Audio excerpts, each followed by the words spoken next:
തിരികെ മറ്റു വാർത്തകളിലേക്ക്. ചോറ്റാനിക്കരയിലെ പോക്സോ അതിജീവിതയുടെ മരണത്തിൽ പ്രതി അനൂപിന്റെ സുഹൃത്തുക്കളെ ചോദ്യം ചെയ്യും. അനൂപിനെ നാളെ കസ്റ്റഡിയിൽ വാങ്ങും. വിവരങ്ങളുമായി ഉമേഷ് കൊച്ചിയിൽ നിന്ന് ചേരുകയാണ്. ഉമേഷ്, ഇനി വളരെ പ്രധാനപ്പെട്ട കാര്യങ്ങൾ കൂടിയുണ്ട്. അതായത് ഈ കേസിന്റെ ആധികാരികത, ഇയാളെ ഏതായാലും പ്രതി ഇയാളാണെന്ന് നമുക്ക് ഉറപ്പാണ്. പക്ഷെ അതിനപ്പുറത്തേക്ക് അയാൾ പറയുന്ന കാര്യങ്ങളിൽ കൂടുതൽ വ്യക്തത വരുത്താൻ വേണ്ടിയിട്ട് ഈ അനൂപിന്റെ സുഹൃത്തുക്കളെ ചോദ്യം ചെയ്യുന്ന നടപടിയിലേക്ക് പോലീസ് പോവുകയാണ്. ഒപ്പം തന്നെ ഈ പെൺകുട്ടിയുടെ സുഹൃത്തുക്കളിൽ നിന്ന് മൊഴിയെടുക്കാനും സാധ്യതയുണ്ട് എന്നാണ് മനസ്സിലാക്കാൻ കഴിയുന്നത്. എന്താണ് പോലീസിന്റെ നീക്കങ്ങൾ?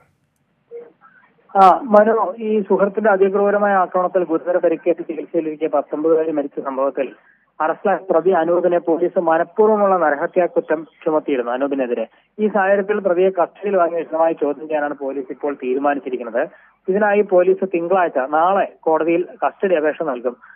ഒപ്പം അനൂപിന്റെ സുഹൃത്തുക്കൾ, കൊല്ലപ്പെട്ട അതിജീവിതയുടെ പരിചയക്കാർ എന്നിവരെയും ഒക്കെ വിളിച്ചു വരുത്തി മൊഴിയെടുക്കാനാണ് തീരുമാനിച്ചിരിക്കുന്നത്. ഈ അനൂപ് ഈ അതിജീവിതയെ ആക്രമിക്കാനായി വരുന്നത് മറ്റ് സുഹൃത്തിന്റെ ഒരു ബൈക്കിൽ വന്നിറങ്ങിയ ശേഷമാണ് അകത്തേക്ക് കയറി പോകുന്നത്. അപ്പോൾ ഈ സുഹൃത്തുക്കൾക്കും ഇതേക്കുറിച്ച് അറിയാം എന്നുള്ളൊരു ധാരണ പോലീസിനുണ്ട്. അതുകൊണ്ടാണ് അവരെ കൂടി കണ്ട് ചോദിക്കാൻ പോലീസ് തീരുമാനിച്ചിരിക്കുന്നത്. ഒപ്പം അനൂപിന്റെ ലഹരി ഇടപാടുകളെ കുറിച്ചുമൊക്കെ പോലീസ് സമഗ്രമായി അന്വേഷിക്കുന്നുണ്ട്. നേരത്തെ കഞ്ചാവ് കേസിലടക്കം പ്രതിയായിരുന്നയാളാണ് അനൂപ്. അതുകൊണ്ട് അത്തരം ഇടപാടുകൾ ഇവിടെ നടത്തിയിട്ടുണ്ടോ എന്നുള്ള കാര്യവും പോലീസ് അന്വേഷിക്കുന്നുണ്ട്. ഏതായാലും കഴിഞ്ഞ 25 രാത്രിയിലാണ് ഇങ്ങനെ അനൂപ് അതിജീവിതയെ ആക്രമിച്ചത്.